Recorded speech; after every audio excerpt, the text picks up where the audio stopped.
Tudo bem por aí? Mais um episódio hoje da série Programa Diálogos com a Construção, nosso programa que vai ao ar desde 2020.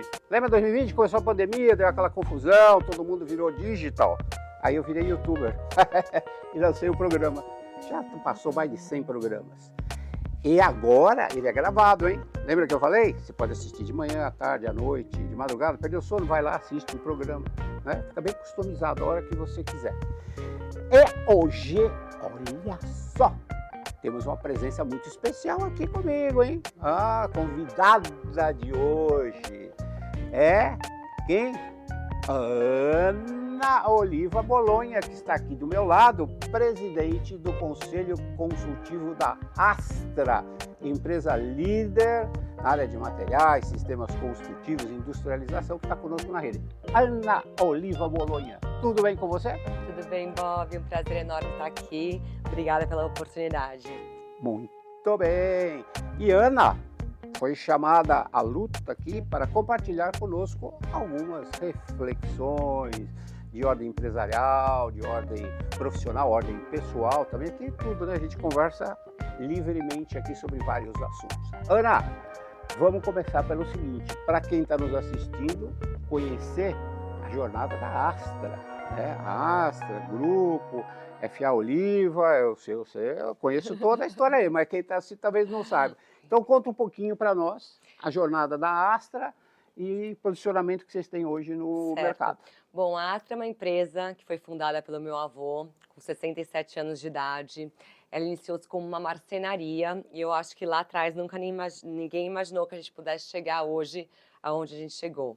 A gente tem na linha cerca de 6 mil itens, se for considerar a SKU são muito mais, se for considerar a Astra e Japy, que Japy também é a empresa do grupo, a gente tem 8 mil itens na linha, com SKUs vira 20 mil. Então, são empresas que, digamos, que a gente gosta de administrar uma certa complexidade. E essa marcenaria lá atrás, ela começou fazendo armarinhos de banheiro. Olha só. Aí foi para centro sanitário e da madeira a gente acabou passando para o plástico. Hoje em dia a gente trabalha com plástico, com alumínio, com várias matérias-primas. Mas o início da empresa foi uma marcenaria e hoje eu posso dizer que uma das nossas principais matérias-primas é a resina plástica, né, o plástico. E nós atuamos desde a linha de acabamento, na área do setor de construção civil, por isso que eu estou aqui, certo, Bob? Exato. Desde a parte técnica para construtoras, a gente está nessa área há 30 anos, fazemos vários produtos personalizados, desenvolvemos junto com as construtoras, de acordo com a necessidade deles, temos equipes especializadas para atender essa parte técnica, até assento sanitário, que é nosso carro-chefe. Nós somos líderes da América Latina de assento sanitário, caixa de descarga, mas temos banheiras, temos UDs, né, utilidade doméstica, a linha é bem grande. Então... Gente, olha, não é só kit hidráulico, kit elétrico. Não é bem shaft, grande. É amplo o negócio. Imagina, 6 mil itens. 6 mil itens na Astra, com Astra e Japy viram 8 mil, é muita coisa, muitos produtos.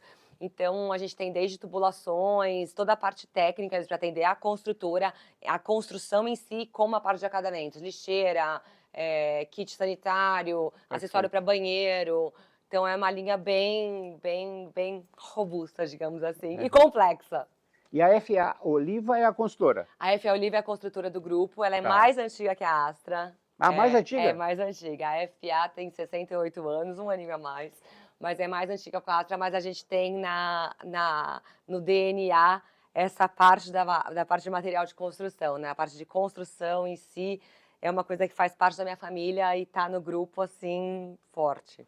E a FA Oliva atua só ali em Jundiaí? Jundiaí região. E região, né? O lugar mais longe que a gente já incorporou, que está incorporando, é Ribeirão. Mas é Jundiaí interior, mas bem próximo. Itu, Itatiba, Amparo, a região de Jundiaí mesmo. Ah, que legal.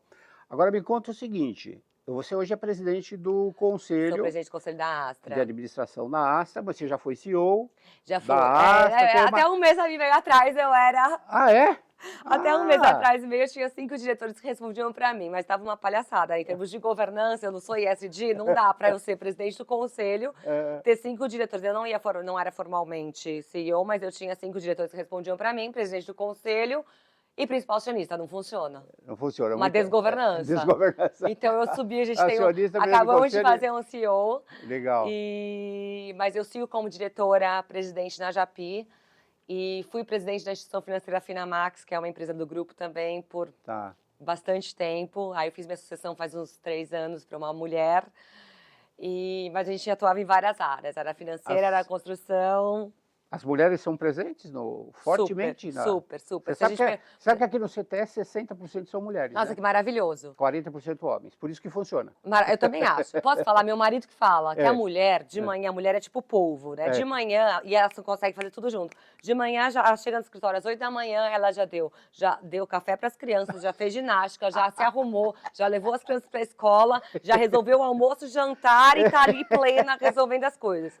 Então, eu sou fã das mulheres. Não que eu não seja dos homens também, eu acho que todo mundo tem suas capacidades, mas que a mulher pensa tudo junto e misturado bem, ela pensa. Eu tenho um time grande de mulheres, eu sou uma indústria, na indústria, principalmente é uma indústria masculina, se for pensar uma indústria de construção, mas eu falo com orgulho que eu tenho hoje 30% do meu quadro são mulheres, 33%, e a gente tem meta. Assinamos Pacto Global da ONU, a gente tem aí algumas ODS para aumentar, a gente quer chegar pelo menos em 40% nos próximos 2 anos. Então, a gente acredita muito na diversidade, até como fonte de inovação.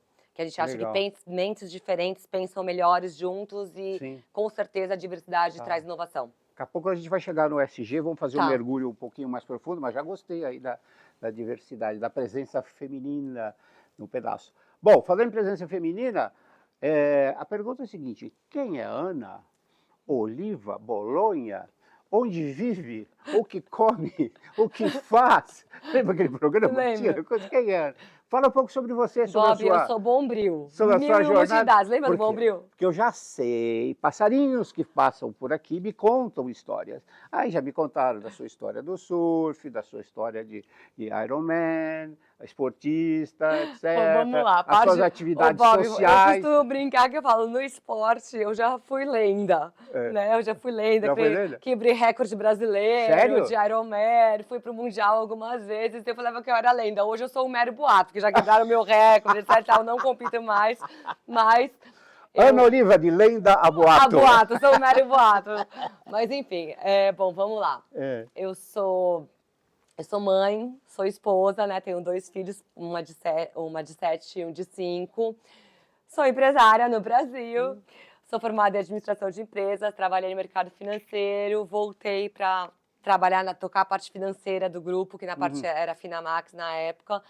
E fui me envolvendo com tudo, a história é longa, mas eu brinco que eu sou bombril, que eu sou mil e uma utilidades. Meu marido fala que eu sou a polvo, que eu acabei de falar aqui, que eu fico tentando equilibrar os pratinhos. Mas é isso, eu sou apaixonada por esporte, desde pequena, desde sempre, vim da natação. Vamos falar de esportes aí, porque os passarinhos me trouxeram algumas fotos também. E eu já estou vendo uma foto. Ironman, vamos falar um pouco de Ironman. Vamos uma foto dela aqui, bacana lá. Olha lá, ó que top. Essa foto foi no Ironman do Havaí. Havaí. Em 2010, foi o meu primeiro Ironman lá.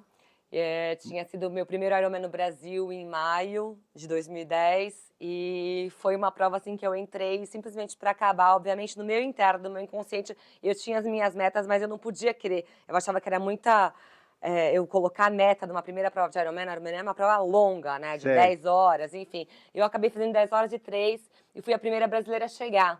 E aí foi aí que eu tive as marcas olharam para mim. Porque eu lembro que na época, acho que a Fernanda Keller não largou.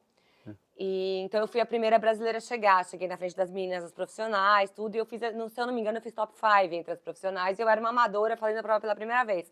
E aí a Oakley ficou de olho em mim, aí ficou de olho em mim. Foi até daí que vieram os patrocínios dessa prova aí, das 10 horas e 3. Mas que eu entrei assim, have fun, porque ninguém sabe, né? Eu achava que e era quantos Ironman você fez? Fiz 5. 5? 5. Bateu recorde algum? Bati. Opa! Em 2011, fiz 9 horas. Esse daí. Olha aí, olha o recorde ali, ó. Foi o recorde na época, né? Hoje em dia esse recorde já foi batido, mas ele permaneceu aí por alguns anos. Por algum tempo. Por alguns anos. Eu era lenda na época, quebrei o recorde, agora sou boato. Hoje em dia esse tempo é alto até. Que as meninas estão muito fortes. Mas aí todas as vezes que eu fiz o Ironman Brasil, eu classifiquei pro Havaí. Normalmente eu chegava em primeiro do geral amador. Só que eu não era só atleta, né? Eu já trabalhava, sempre trabalhei. Então eu tinha uma vida louca, dormia 4, 5 horas por noite e conciliava. Mas era só treinar e trabalhar, né? Não tinha família, não tinha Não filhos. tinha nada, era Então, mais assim, minha tranquilo. última prova foi em 2012, não, minto, 2013. 2012 eu fiz o Ironman Brasil, classifiquei para o Havaí, aí eu sofri um super acidente na Bandeirantes, me arrebentei uma semana antes de embarcar para o Havaí, Uau. acabei não indo para o meu terceiro mundial, e aí eu resolvi que era hora meio que de parar, em seguida meu avô adoeceu, então se eu tivesse ido para o Havaí eu tinha ter batido lá e voltado, e a última prova que eu fiz foi em 2013, em Saint Croix. Aí Que é fechou. aí eu nunca mais fiz prova, sigo fazendo esporte, faço esporte todo E o dia. pezinho no surf aí? Eu quero saber da história do surf. O surf, gente, eu sou surfista Nutella. Eu falei que minha vida inteira eu fui raiz. A vida inteira eu fui Agora raiz. você é Nutella? Agora eu sou Nutella, porque eu surfo na piscina. Na verdade, essa história de surfar na piscina é um negócio muito louco. Olha lá ela surfando na piscina Ó, da na onde ali? piscina, Nutella. Surf Esse Nutella. aqui é fazendo na grama ou É é na Boa Vista? Essa é Boa Aí, ó. Vista, é. Olha lá, ó. É Ah, na não Boa é tão Vista. Nutella assim, É vai. Nutella, Nutella, de surf leve. Nutella. Daqui a pouco tá pegando um tubo aí, Não, ó. parei de surfar, comecei a surfar depois dos 40. Eu vou te contar a história do surf na piscina. É. Quando eu era jovem, meus 18 anos, eu ia pra praia, eu sempre gostei de mar, vim da natação, nadava bem nos Ironmans. E eu pegava a pranchinha dos amigos, pegava a pranchinha 5'6", 5'7", e caía no mar. Então eu nunca tive medo, sempre fui destemida. E o que acontece é que era o esporte mais difícil, eu já fiz de tudo na minha vida. Você pode me perguntar, eu já fiz de esporte. Sou do esporte total. O esporte Bolinha mais... de gude, você já fez? Já. Tudo. Aí eu falei, vou te falar, esporte mais difícil que eu tentei fazer na minha vida. É. Você tem que estar muito concentrada, pensando no pé, na mão, na cabeça. Se você pensar em algo que não seja ali na hora, É. não deu certo, você perdeu a onda. Então eu falo que é um exercício de mindfulness. É um dos poucos momentos na minha vida que eu desligo e foco no que eu tô Foca fazendo. no que Então é tá super mindfulness. É uma coisa interessante, muito legal de terapia. Tipo, porque você tá correndo, você tá pensando. Eu resolvi muito problema na minha vida pensando. Tinha a ideia correndo de madrugada, ou pedalando, mesmo nadando. Ou você tá pensando, ou você tá contando azulejo. Sim. Porque a cabeça continua. E no surf, não. Ele te faz desconectar e já tem que focar no que você tá fazendo na hora. Bom, mas resumidamente, quando eu era jovem, eu ia pra praia, caía com os meus amigos no mar e pegava a pranchinha emprestada. E, obviamente, isso nunca deu certo. Uhum. Então, era uma frustração minha nunca ter conseguido surfar. E quando eu voltei com essa história da piscina... Olha que bonito lá, ó. Olha lá aí, ó. Ah, é? E essa história da piscina, minha mãe tem uma propriedade na Grama, e a gente começou a surfar lá. Então, eu aprendi a surfar na piscina. Na Porque o que piscina de acontece? onda, Você que tem legal. um ambiente controlado, Sim. você tem o professor, você sabe aonde dropa, em que lugar, qual é o time da onda, você entra no nível iniciante, intermediário, avançado, você escolhe. Tem a corrente para levar para o fundo, ou seja, você não toma arrebentação na cabeça, não tem que passar arrebentação. Tem um ambiente extremamente favorável para aprender. E eu resolvi no surf a minha frustração na piscina. Por isso que eu falo que meu surf é Nutella. Hoje eu até me arrisco a cair no mar, mas eu sou surfista Nutella, aprendi na piscina. Ironman eu era raiz. Essa era a raiz. Muito Mas bom. o surf eu sou Nutella. Mas tudo certo. Depois dos 40, você aprendeu um esporte novo, né? E meditação, passou pela sua jornada? Então, meditação. Eu sou uma pessoa muito acelerada, acho que você Eu já percebeu, estou né? percebendo aqui já. Então, Bob, eu vou te falar, hoje em dia eu Juntamos faço... nós dois, aqui é um perigo, isso aqui Eu vai vou te pegar falar, fogo. hoje em dia eu faço toda noite meditação guiada. Opa! Mas não é muito tempo, tá? Porque eu tô chegando à noite, eu já virei... Tipo o quê? 15 minutos? 5 minutos, 5 10 minutos. Tá bom. Eu pego... Começa com 5, depois você vai para 10. Eu pego porque assim, Quando você chegar em como eu 30 tenho essa minutos, coisa... tá ótima. Eu sou super mãe, né? Eu gosto de acompanhar as crianças e levo pra escola. E então eu tenho que estar pronta para tomar café da manhã às 6 horas com ele, que a gente entra super cedo na escola. Então, normalmente eu treino antes. Então, eu acordo super cedo. Então, chega à noite, eu tô morta. 9 horas da noite, eu não sei mais quem eu sou, entendeu? Porque eu acordo às 4h30 da manhã pra conseguir treinar e tá pronta pra tomar café com as crianças e levar pra escola. Então, eu treino antes deles acordarem. Então, eu faço o que dá. Treino em casa mesmo, tenho uma bicicleta de spinning legal em casa. Saio pra correr no condomínio, Sei. na escuridão, no breu. Mas eu Você me viro. mora em Jundiaí? Moro em Jundiaí. Tá. Mas, assim, treino todos os dias, de segunda a segunda. Que legal, É. show de bola. Essa é a Ana. Eu falei pra vocês, lá é fera. Mas essa coisa do Mindfulness é novidade na minha vida, novidade, tá? é. Eu já tinha tentado fazer, mas eu falo, gente, não consigo, não posso. Mas essa história da meditação guiada é bacana. É bacana. Tem E é o tudo que a me ver. faz relaxar, né? Concentrar ali na hora, na respiração. Porque é difícil desacelerar no mundo louco, né? Vida louca. É. Porque você tem essa história do simpático e o parasimpático, né? Sim, total. E a questão, se você não equilibrar isso, é complicado. Adoece. Porque você bota o pé no acelerador e não tira o pé do acelerador, só acelera. Né? Então tem que tirar. E aí você acelera todo mundo e à sua fazer, volta. E fazer o equilíbrio ali. Show de bola.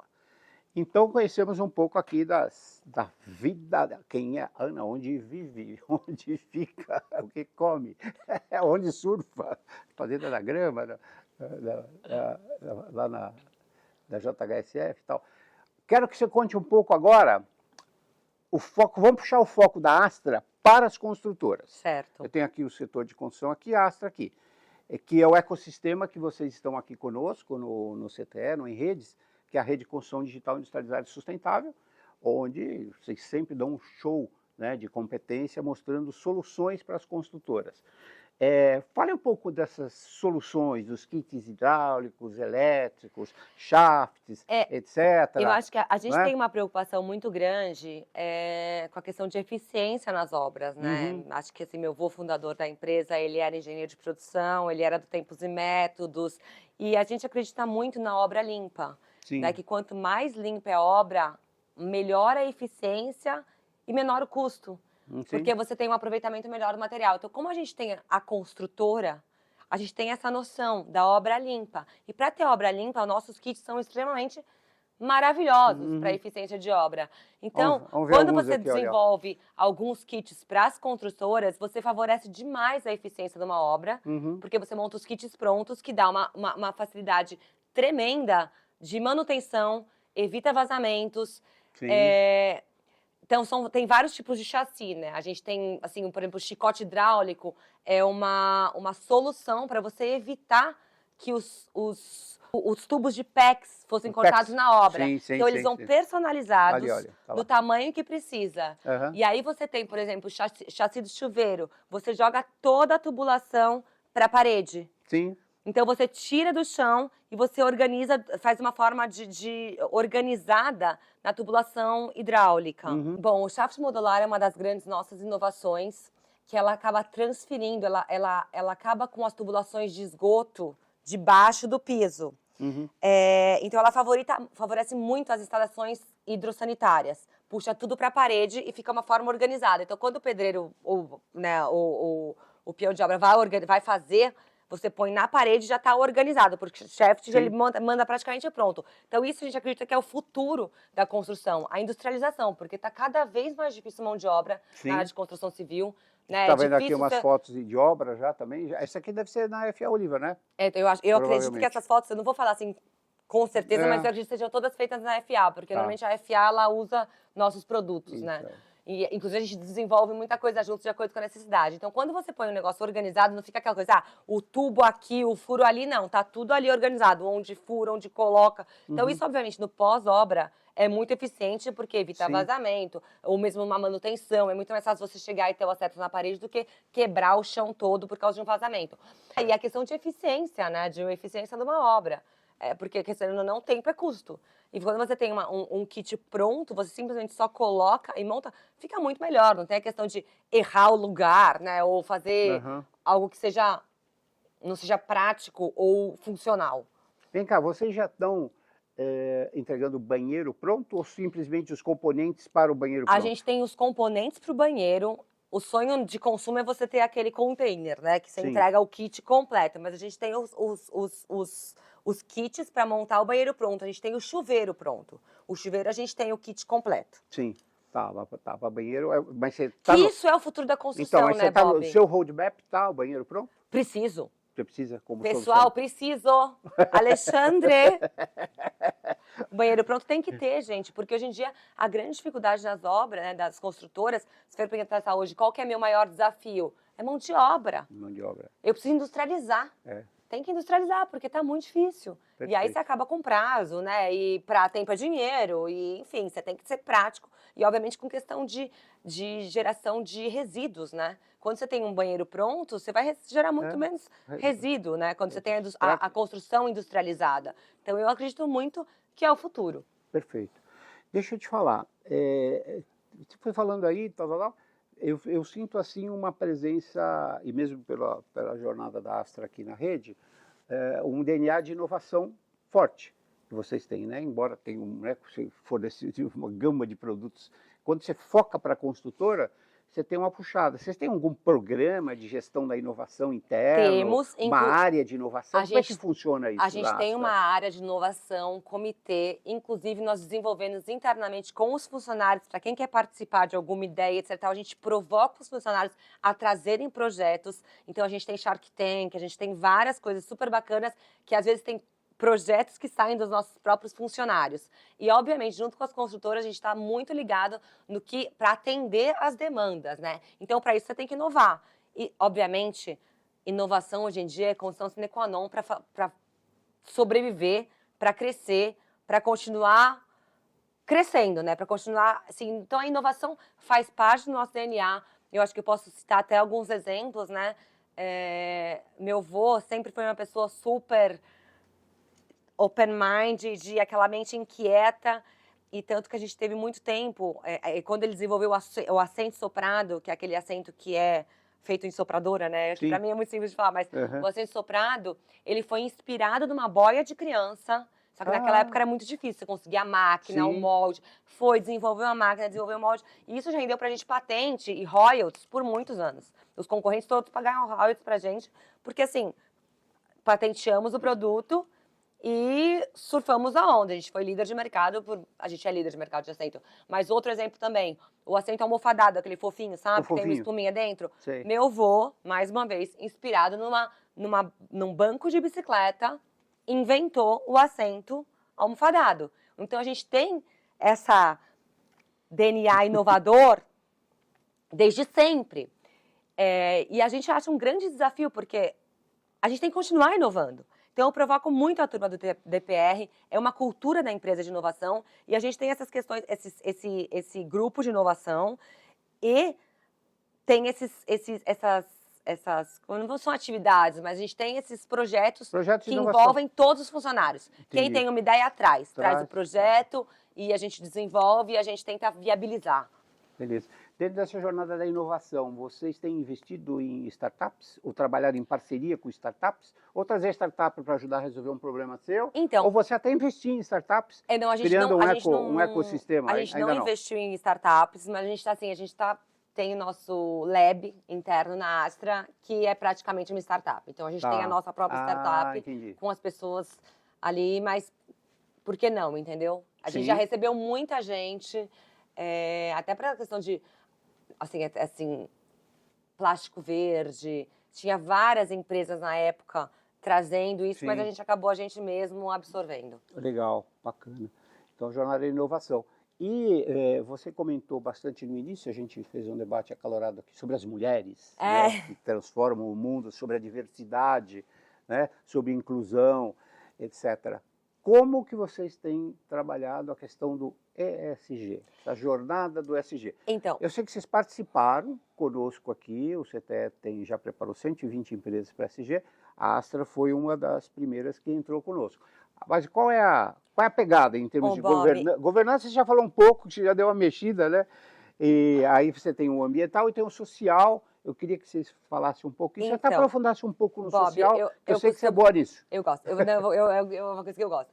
Mas, vamos lá, eu costumo brincar que a gente ia decidir muito antes da sigla existir. Sim. Meu avô, eu brinco que ele era o capitalista mais socialista da face da terra, porque ele sempre tentava no entorno, pensava no ambiente, pensava nas pessoas, tinha essa preocupação muito grande com governança. Então, ele tinha uma mente ESG muito antes da sigla existir. Então, quando você começa a falar, por exemplo, sobre as mulheres, diversidade, eu acredito muito no potencial da mulher. Eu não acredito que tem que ser por cota. Eu acredito muito que você tem que dar estrutura para a mulher poder continuar no emprego ou no trabalho, por exemplo, depois pode ser mãe. Então, quando você vai para esse lado social, a gente tem um projeto muito legal que chama um Projeto Renascer, que foi implementado na minha gestão, talvez por eu ser mulher, ser mãe, enfim, que não é tão longínquo, não é tão antigo na Astra. Ele faz, acho que ele tem uns 4 ou 5 anos, tem uns 5 anos, eu acho, e a gente dá todo o suporte para a mãe. A gente tem plataforma, nesse sentido a gente tem parceria com startup, eu falei que não, mas a gente tem, por exemplo, a plataforma Bloom Care, que é uma plataforma de saúde da família, que assim, as mães têm acesso a psicólogo, a enfermeira, a nutricionista, a ginecologista, a pediatra, até 9 horas da noite, chat com enfermagem. Então, você evita muita ida das mães para o hospital com os filhos através dessa telemedicina. Foi um aplicativo que começou, era um aplicativo que começou com orientação parental, e eu sempre fui uma entusiasta da questão de orientação parental, que você forma aí uma criança, a personalidade, né, do 0 aos 5 anos. Então, eu era uma adepta e usuária, eu acabei entrando de Angel Investor nessa plataforma, e a gente mudou a plataforma, hoje em dia é uma fintech, e é uma plataforma de saúde para a família. Então, isso é uma ferramenta que a gente oferece desde a hora que a pessoa resolve ser mãe até 11 anos de idade da criança. Então, você acolhe, né? Porque eu falo que não é preciso uma mãe e um pai para formar uma criança, é preciso uma aldeia. Então, você precisa dar o suporte. Sim, sim. Então, hoje a gente tem salas de lactação dentro da empresa, dentro da fábrica. Que top.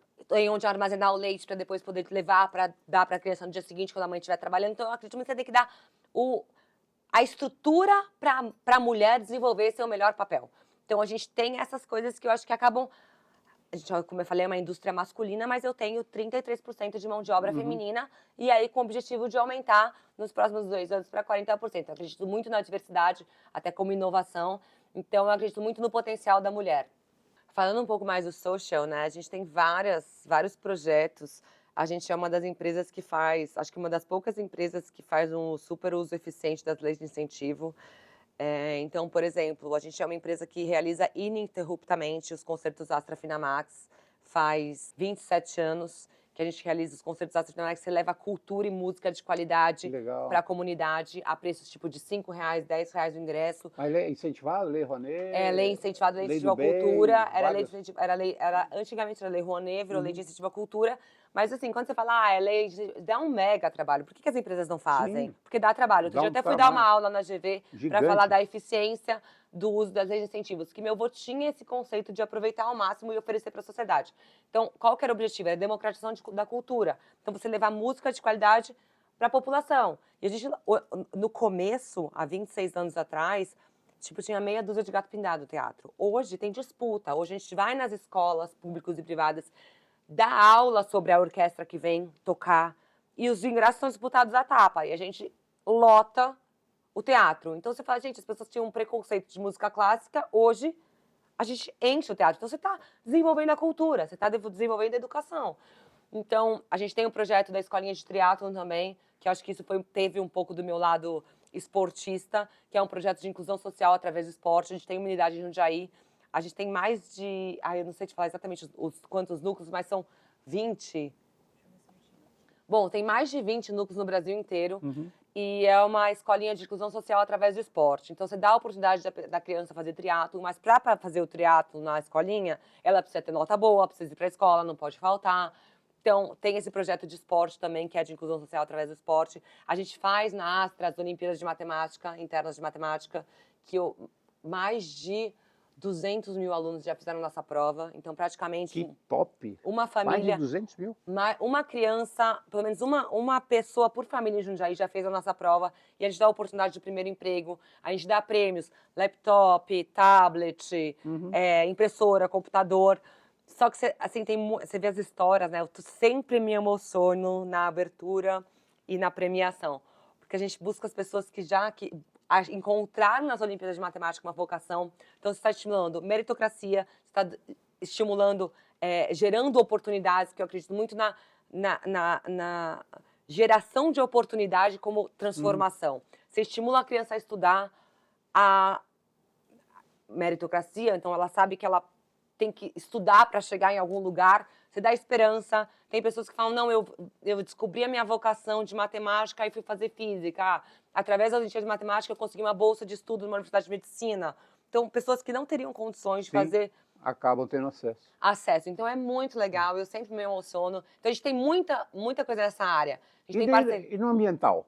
Você falou bastante social, na área ambiental, no do ambiental, E do ESG. O E do ESG. A gente tem uma política, né, de logística reversa, a gente trabalha com a logística reversa. A gente usa hoje muito plástico verde e PCR, temos uma linha de produto pós-consumo, inclusive uma das linhas nossas, que são totalmente ESG, eu brinco que é a linha do Amigos do Bem, a gente tem uma linha que tem o selinho do Amigos do Bem, que a gente reverte, é uma linha que é super ecologicamente correta, que é feita de PCR. Então, eu tenho uma linha de...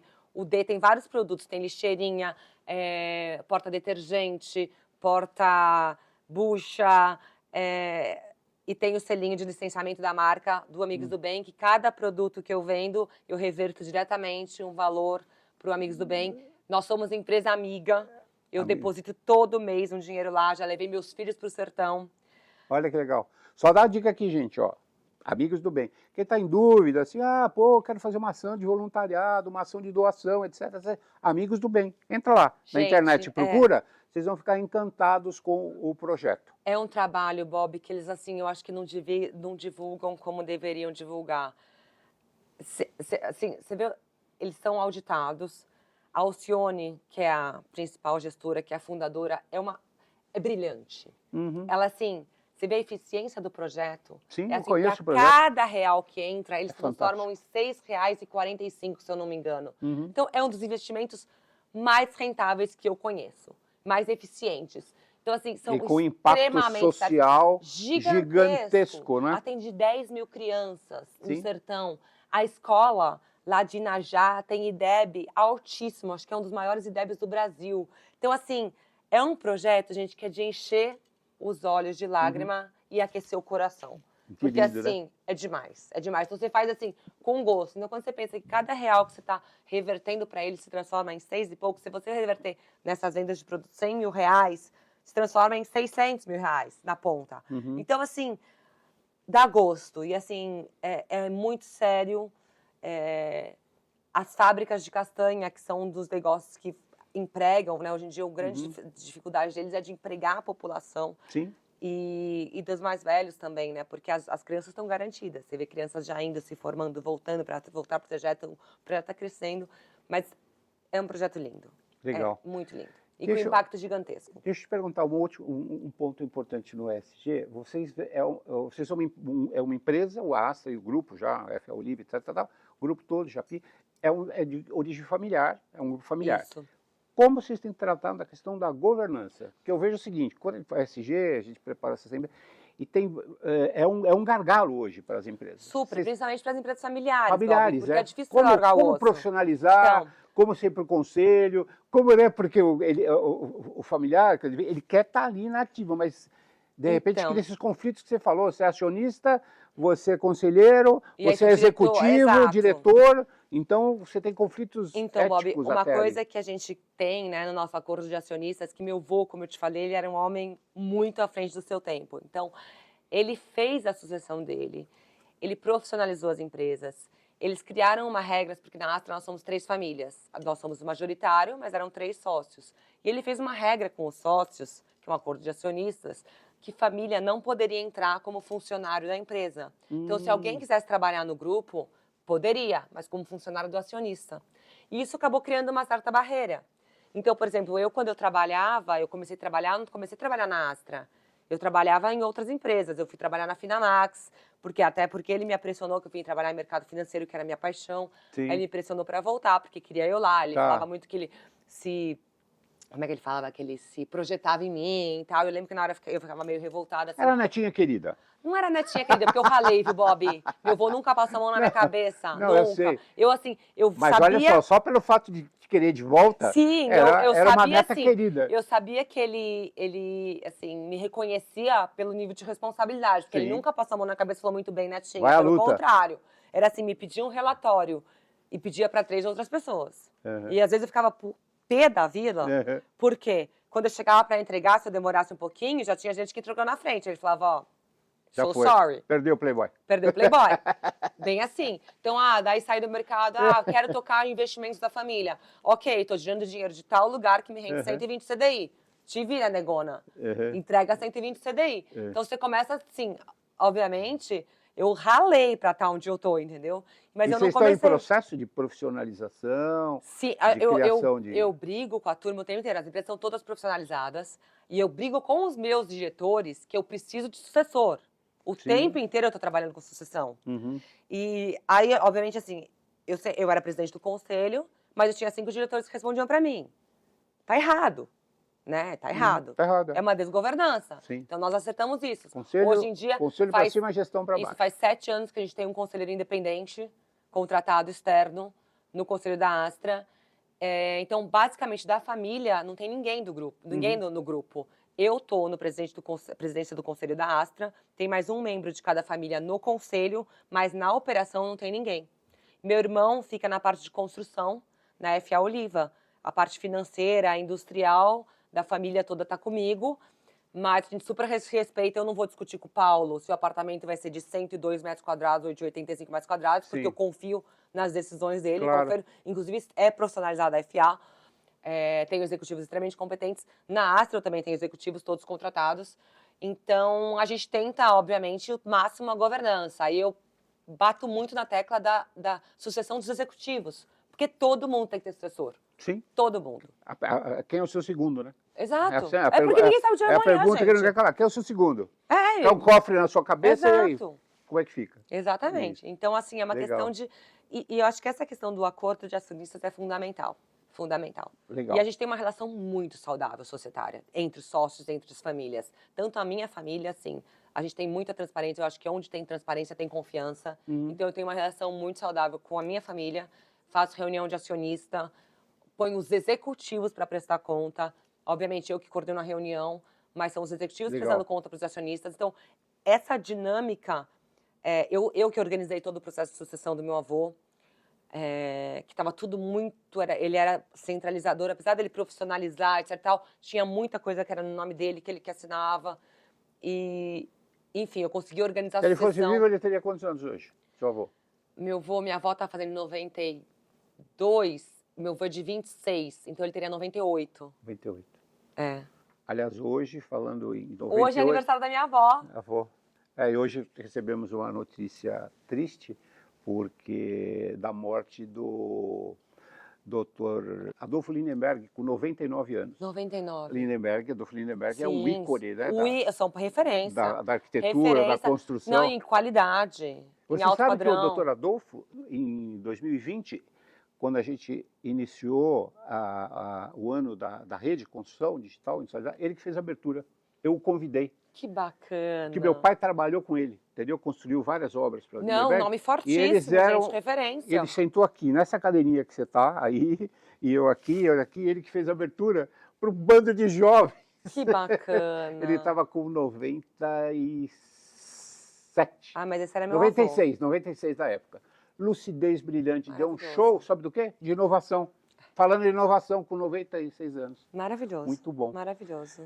Vou te fazer uma provocação. Agora você vai ser essa nossa guru, assim, vai olhar Que responsabilidade. para o setor. Assim. Nós falamos, olha para onde nós navegamos aqui. Industrialização, inovação, SG, sustentabilidade, né, eficiência da indústria, como você falou, falta de mão de obra e tal. Como que você enxerga o movimento e o que você acha que nós temos que impulsionar, você como líder feminina, no setor da construção para impulsionar cada vez mais industrialização, inovação, ESG? Então, o que a gente vê, por exemplo, hoje em dia no nosso sistema tributário, né, a indústria é muito mais penalizada. Então, quando você vê em custo de mão de obra, viabilizar essa industrialização fica um pouquinho complicado, porque o custo da industrialização ainda é mais alto, né? Então, quando você vê, por exemplo, numa obra, é mais barato você pagar ISS do que PIS e COFINS.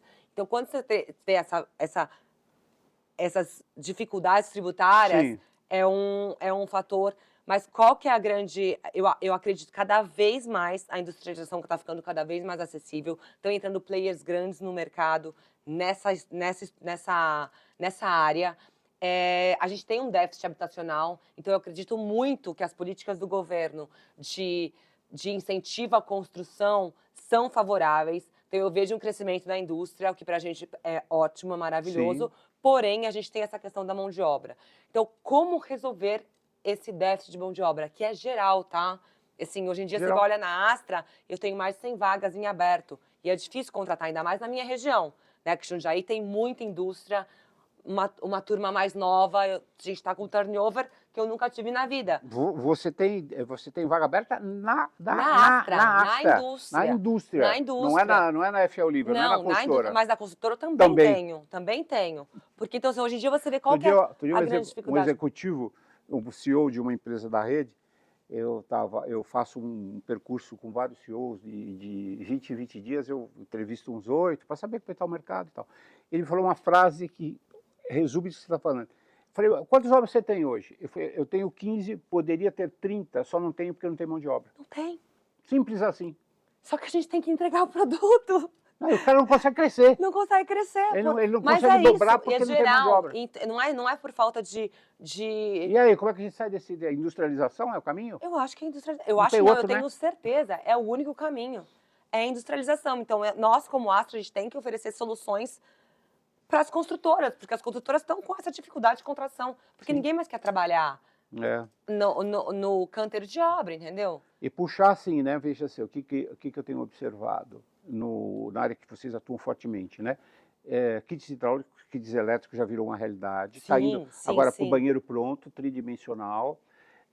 E para outros sistemas construtivos, steel frame, wood frame, a madeira engenheirada, pré-fabricados de concreto. É o futuro que hoje em dia, quando você faz o custo disso, hoje ainda... É um pouco maior. É um pouco maior, mas quando você vê a rotatividade de mão de obra, você não tem mão de obra, a qualidade, etc e tal, tem que industrializar, não vai ter jeito. E essa industrialização tá ficando cada vez mais acessível. Hoje tem um custo mais alto? Tem. Mas isso, daqui a pouco, não vai ser mais caro. Porque vai ser muito mais caro essa rotatividade, o custo de mão de obra, etc e tal. E você sabe que é interessante, além da escassez, nós temos no setor de construção, falando do setor construtoras, nós fizemos um levantamento aqui em São Paulo, nos canteiros de obras, qual o perfil e qual a idade média do operário que está dentro do canteiro de obra, de 35 a 50 anos. O jovem não está sendo atraído para o canteiro e nós vamos ter um apagão de mão de obra. Ô, Bob, sabe qual que é a questão? Projeto 10 anos, hoje 45, 60. Hoje em dia, quando você vai contratar alguém, não é você que entrevista, você é entrevistado. É o que você pode me oferecer.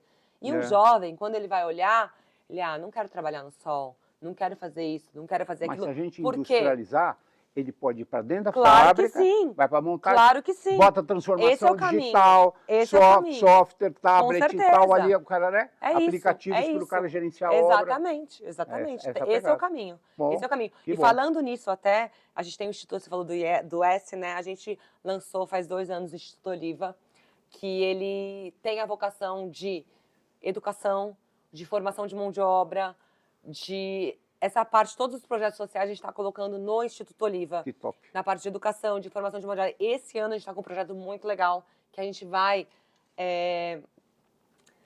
oferecer qualificação para mulheres para construção. Então, a gente está fazendo uma turma de mulheres, até pensando na questão de mão de obra da FA. E oferecendo oportunidade de primeiro emprego. Sim. Na área. E olha, eu já acompanhei algumas experiências desse tipo, e assim, por exemplo, na área de acabamentos, dão show. Sim. Dão show, assim, assentadoras, de pisos, azulejos, etc. Esse acabamento, coisa fina, é a precisão, né, feminina. E às vezes é uma coisa que, assim, que tá desempregada, quer voltar para o mercado de trabalho, ou largou uma empresa porque é mãe e quer voltar, etc. e tal. Mas eu não sei azulejar. Né? Não sei colocar o azulejo. Vamos ensinar. Vamos capacitar, isso aí. Vamos capacitar. Legal. Olha só. Agora chegou a grande hora. Tipo assim, tá tão gostoso, né? A conversa. Mas a gente tem um tempo limite aqui.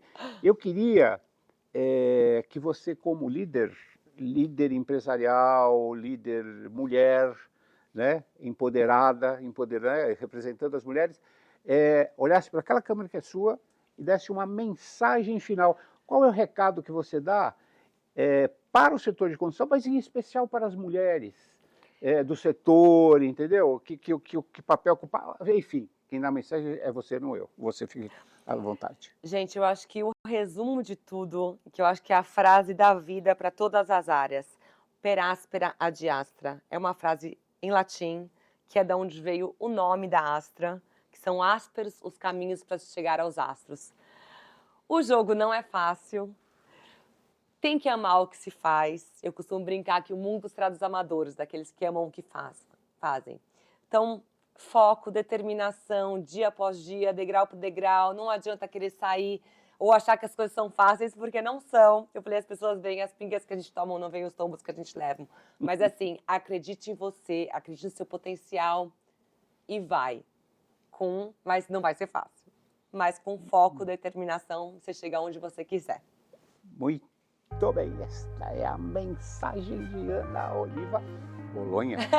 Porque O marido vai gostar. Pediu para falar do Bolonha, seu marido vai falar que ficou ciumento. Como não falou Bolonha? Mas o meu sobrenome. Gente, ó, estamos encerrando aqui mais um episódio fantástico hoje, um show de Ana Oliva. Mulher, mãe, empresária, acionista, Bombril, executiva, polvo, executiva, esportista, surfista, esposa, cuida do almoço, jantar. Várias coisas. Então, agradecer a quem nos assistiu aqui e quero agradecer em especial a Ana, obrigado aqui por estar conosco. Eu que agradeço, Bob, pela oportunidade, um prazer enorme estar aqui falando de um assunto que a gente adora e que acredito seja o futuro do mercado. Beleza. Então, gente, valeu. Namastê, até a próxima. Namastê, essa é boa. Tchau.